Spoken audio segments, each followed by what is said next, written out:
The Dharma, incomparably profound and exquisite, is rarely met with even in hundreds of thousands and millions of kalpas. We now can see it, hear it, accept, and hold it. May we realize the true mind of the Tathagata. Today is day 4 of this 8-day Rohatsu Sesshin here at Mountain Gate in northern New Mexico, and a rather interesting day it was. Zen practice is always about ultimately being able to bring the fruits of our practice into our daily life. And today was a good practice session for that, starting with the chirping of the smoke detector at 3 o'clock in the morning, and followed up by the realization that there was no propane left in the tank. And so we were going to be without heat or hot water, and it was 9 degrees and going down. By the time we got into the Zendo, it was 8 degrees this morning. And then following up, a call to the propane people, and they were having trouble with their truck. So it took several hours before the truck driver to get his truck to running again. And despite the fact that we were first on his list to be filled, it wasn't until almost 2 o'clock that he was able to actually get down here and fill our tank.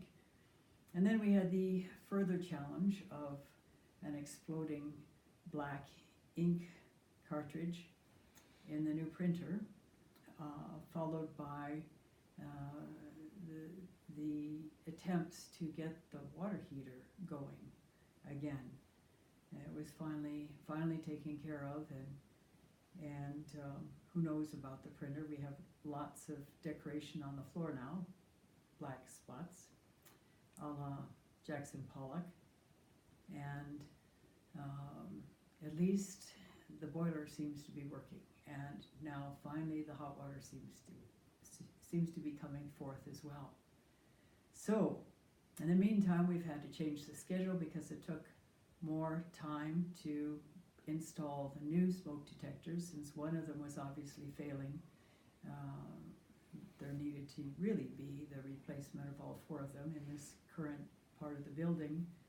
The new part of the building is not yet to a point where we have an electrician to put in the smoke detectors that will be there. So handily, we had enough smoke detectors on hand to replace the ones in this part of the building.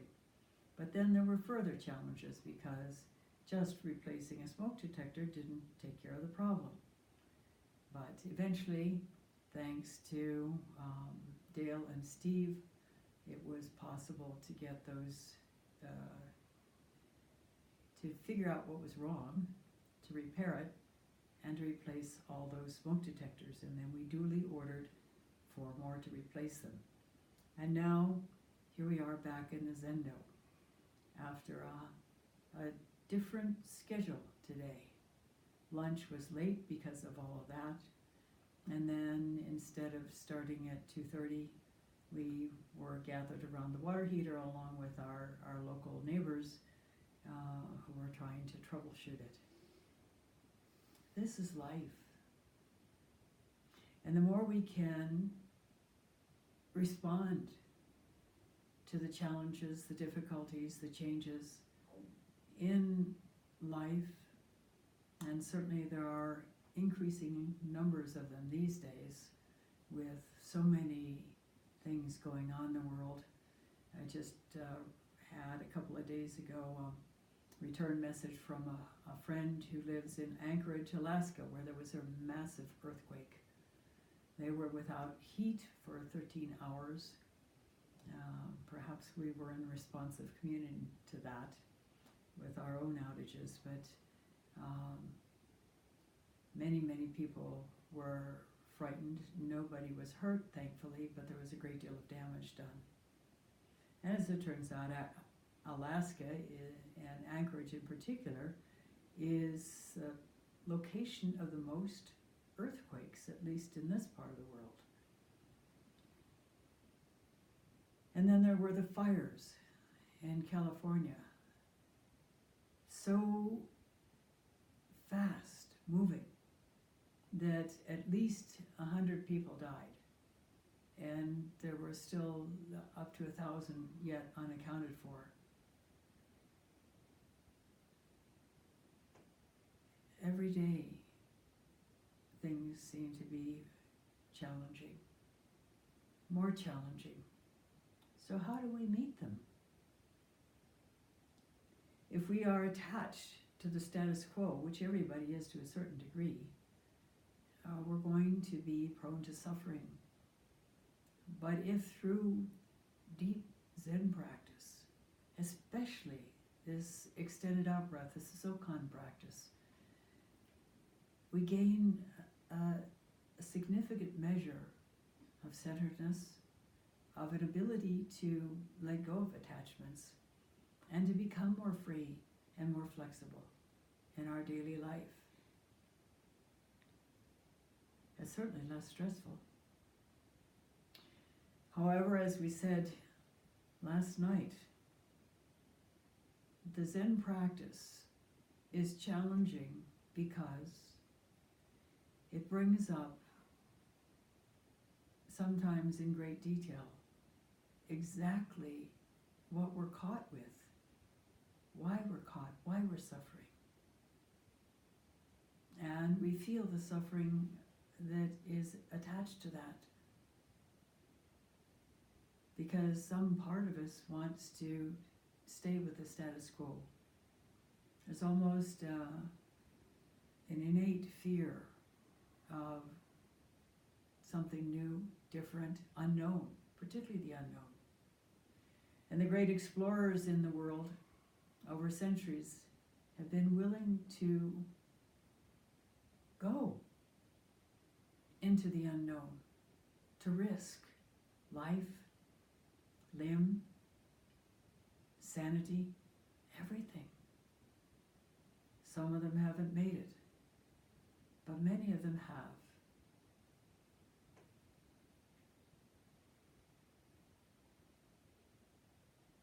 And here in the Zendo, we are another rare bunch of explorers, only instead of exploring outward, daring to sail outside the sight of land, which was a major thing back in those days, where it was seriously feared that if you sailed out of sight of land, you wouldn't, well, one of two things would happen. Either you would fall off the edge of the earth, which was considered to be quite flat back then, or you wouldn't be able to find your way back. And we have, in a certain way, the same types of fears going inward. They're sort of, they masquerade in different clothes. We can't figure out how to practice, or well, there's all kinds of things that seem to interrupt. We feel like Hakuin did, that the practice wasn't going to do what we had originally thought it would, what we'd been promised it would. And he even quit and studied Chinese and Japanese poetry writing and painting and calligraphy, which turned out actually to be quite a gift in the end, because he was able to do a tremendous amount of teaching in his later years through art, poetry, and calligraphy. He was amazingly prolific. Not only amazingly prolific, but he was also had quite a vast area of, what shall we call it, styles, so that his paintings, his calligraphies, were not always the same as the next one. In fact, they frequently weren't. I was able to end up in Kyoto some years back at exactly the time where the first ever, for some unknown reason, in Japan, where Hakuin is such a famous human being, it was the first ever exhibition of his work of art. And it was in a small museum in Kyoto, and it was phenomenal. The range of styles, the amount of work that he managed to do. I'm not quite sure how he did it and taught at the same time, but he did. And as a result, Zen, there's much more material for modern Zen folk to be inspired by. Traditionally, Zen masters were loath to have anything at all published about their lives. They preferred to remain anonymous, and unfortunately that relatively limited access to the incredible teaching of some of them, except that here and there their students copied down what they had said and what they had heard, and were able to publish little bits of information eventually later on. So we have a little bit of a spotty bit of literature chronicling the teaching of some of the most great Zen masters of the world, until Hakuin. And Hakuin apparently loved to write. And not only did he love to write, but instead of writing in the Chinese way, in Chinese, which was traditional up to that time by Zen Buddhist monks, he wrote in the vernacular. He wrote in everyday Japanese language that people could read. And he got his writings published.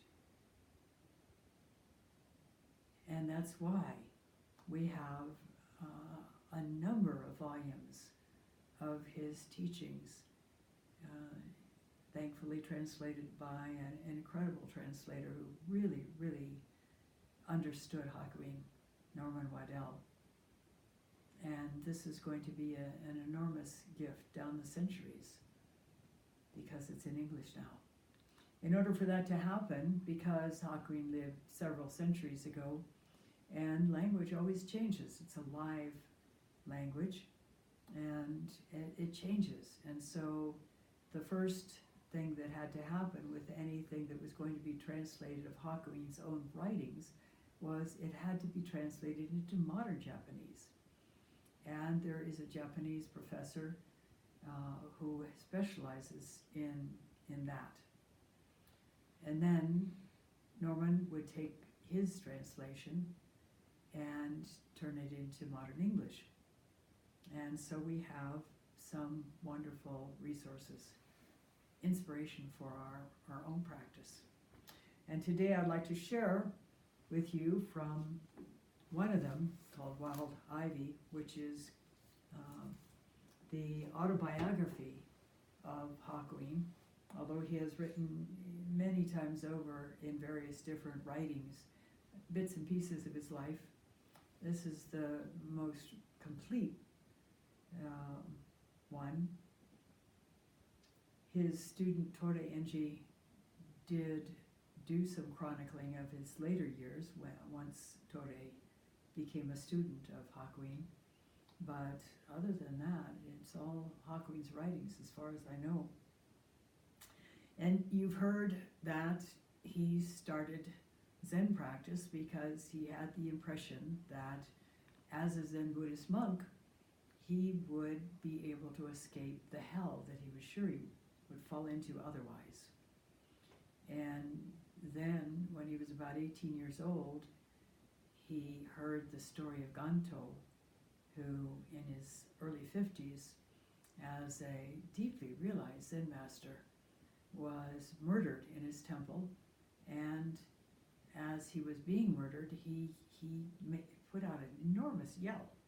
We don't know if it was a scream or just simply a yell, but at any rate, it was so loud it was heard for miles and miles and miles, 3 leagues, which is 9 miles.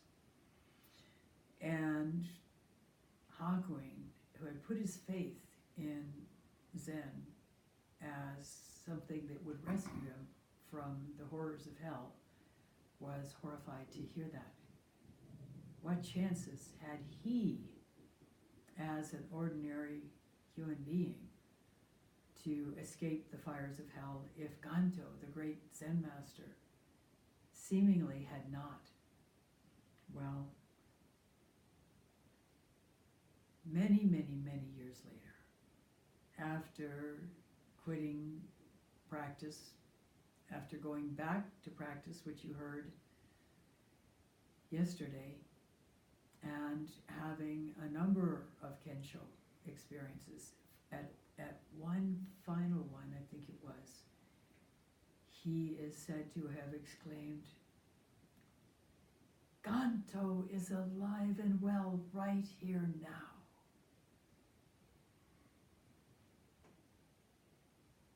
He also, very early on, had read the Lotus Sutra, and his impression of it at the time was it was just a bunch of stories and not worth all the hype that surrounded it. And later on he read it after he had had a number of Kensho experiences and realized it truly was a jewel. So we've gotten to a point where he has started practice again, and he did a solo retreat at a temple and had his first Kensho experience, and was convinced that it was the most amazing, deep Kensho experience anyone had had in 300 years. And he puffed himself up and went strutting around, which already says that it wasn't that deep. If a person has gone truly deep, it's clear that there's nothing to strut about. Of course it's like this. And yet something has fallen away. Hindrance.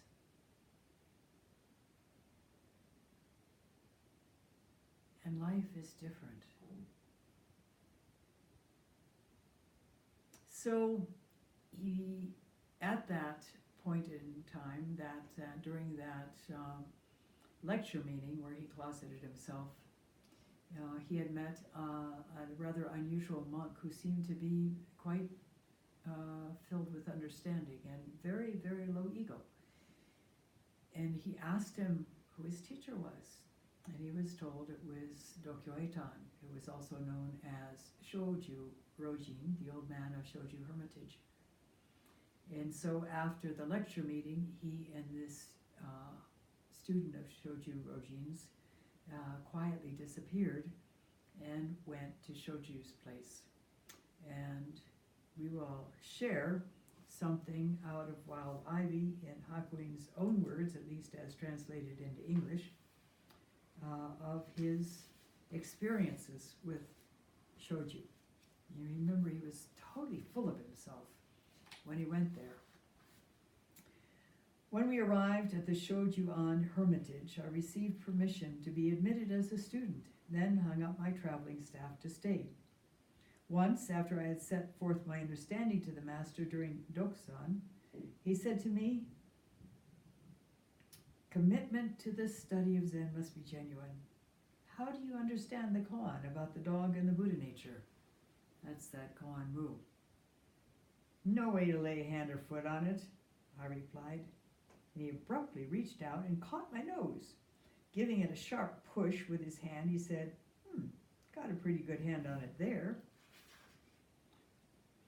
I couldn't make a single move, either forward or backward. I was unable to spit out a single syllable. That encounter put me into a very troubled state. I was totally frustrated and demoralized. I sat red-eyed and miserable, my cheeks burning from the constant tears. The master took pity on me and assigned me some koans to work on. Sushan's memorial tower, the water buffalo comes through the window, Nantron's death, Nantron's flowering shrub, the hemp robe of Chincho, Yunmen's dried stick of shit. Anyone who gets past one of these fully deserves to be called a descendant of the Buddhas and patriarchs, he said. A great surge of spirit rose up inside me, stiffening my resolve. I chewed on those koans day and night, tacking them from the front, gnawing on them from the sides, but not the first glimmer of understanding came. And here he thought he had this amazing Kensho. Tearful and dejected, I sobbed out a vow. I called upon the evil kings of the 10 directions and all the other leaders of the heavenly host of demons. If, after 7 days, I failed to bore through one of these koans, come quickly and snatch my life away. I lit some incense, made my bows, and resumed my practice. I kept at it without stopping for even a moment's sleep. The master came and spewed abuse at me. "You're doing Zen down in a hole," he barked. Then he told me, "You could go out today and scout the entire world looking for a true teacher, someone who could revive the fortunes of closed barrier Zen. You'd have a better chance of finding stars in the midday skies." I had my doubts about that. After all, I reasoned, there are great monasteries all over the country that are filled with celebrated masters. They're as numerous as sesame or flaxseed. That old man in his wretched, ramshackled old poorhouse of a temple, and that preposterous pride of his, I'd be better off leaving here and going somewhere else. However, in all his travels, he had felt that there was really nobody who had any depth of understanding. Early the next morning, still deeply dejected, I picked up my begging bowl and went into the village below Iyama Castle. I was totally absorbed in my koan, never away from it for an instant.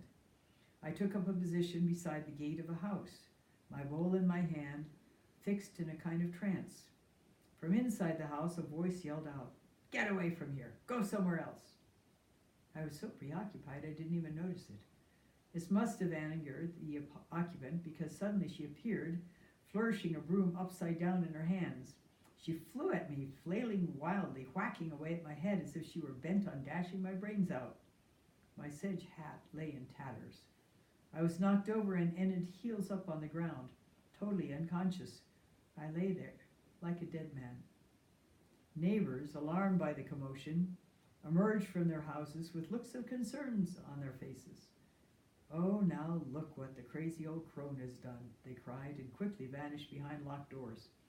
This was followed by a hushed silence. Not a stir or sign of life anywhere.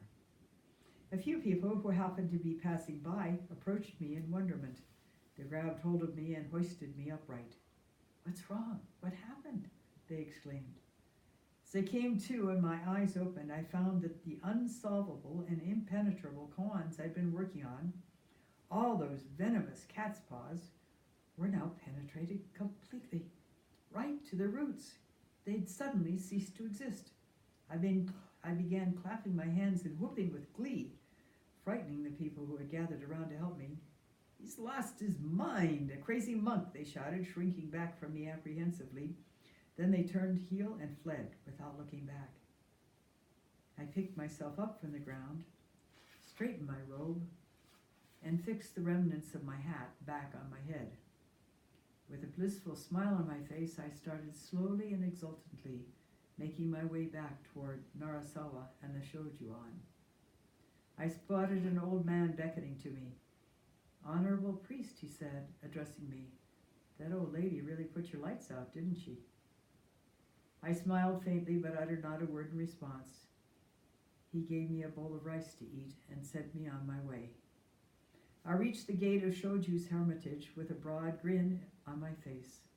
The master was standing on the veranda. He took one look at me and said, "Something good's happened to you. Try to tell me about it." I walked up to where he was standing and proceeded to explain at some length about the realization I'd experienced. He took his fan and stroked my back with it.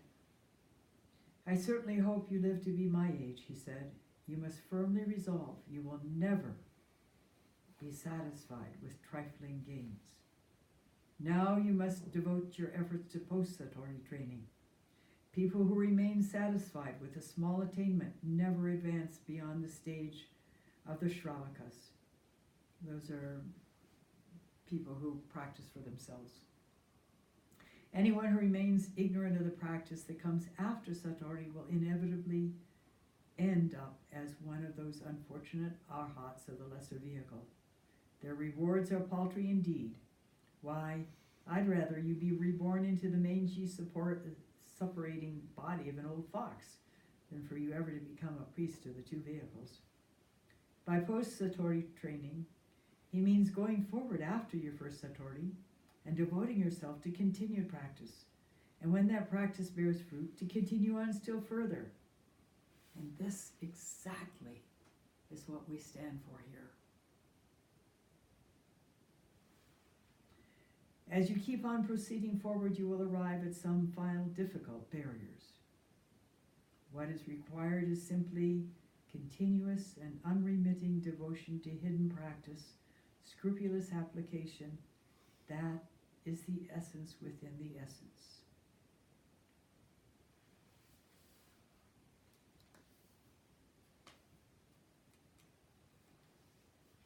At this point in time, in practice, we put a great deal of efforts into the Zazen so far. And human beings, particularly modern human beings, tend to get impatient. And when they get impatient, they tend also to get discouraged and feel like giving up, or like it's not working. And you saw Hakuin went through that. But this is now the most optimal time to practice. Exactly when it feels like you could care less.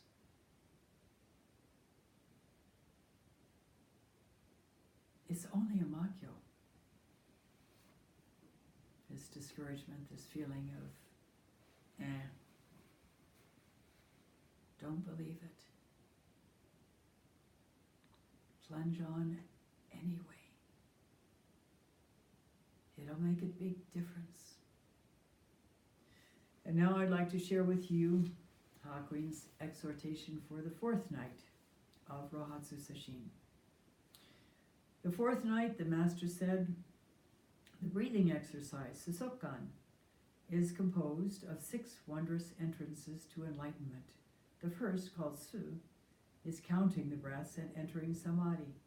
Mastering it, you merge with your inhalations and exhalations and enter in samadhi, reaching the next entrance, called sui, following the breath. The breathing exercise is explained as having 16 different characteristics as well. But in the end, they all return to the first 2 practices of counting and following the breath. And I'm not quite sure why he doesn't mention the extension of the breath, because certainly it has come down through the Rinzai lineages, through him as well, because every single Rinzai temple now counts him as one of its forebears. The other lineages that were parallel to him have died out.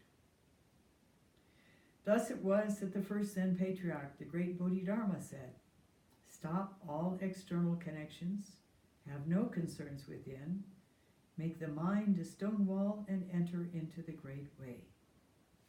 Stop all external connections. We don't want to try to stop them. Rather, we want to place our interest elsewhere so that they naturally fade away for lack of any attention. And this is important. If we try to stop them, we are giving the fuel to continue. But if instead we treat them like the hawk calling, like the coyotes, like the dogs next door or down the street, like the propane truck coming down the driveway, we have more important things to do, and we're much more invested in the more important things. So we're aware of these things, but we're not moving towards them.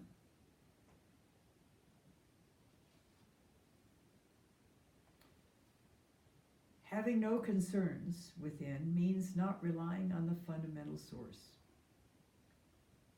Making the mind a stone wall means going straight ahead. This verse of the first patriarch is exceedingly profound. You should make it the fundamental koan. Strive for all you're worth to take it right, straight, If you do, your Kensho is assured. You can be more certain of that than you can of reaching down and feeling the ground at your feet. Strive hard, strive hard.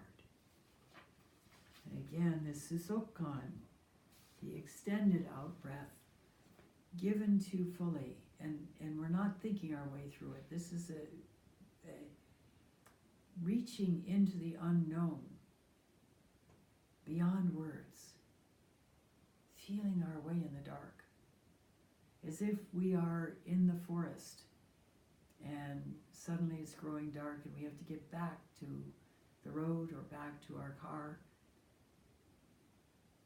There's something else at play here, a different way of experiencing that allows us to find our way, even without tripping over branches, even without falling into the creek, even without bumping into trees. What is that?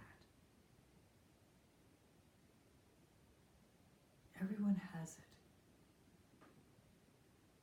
We cannot describe it, but you can feel your way into it. And as you feel your way into it, you're open to possibility, because that's the only way you can feel your way into it, that something might arise that would be enlightening, some clarity, some insight.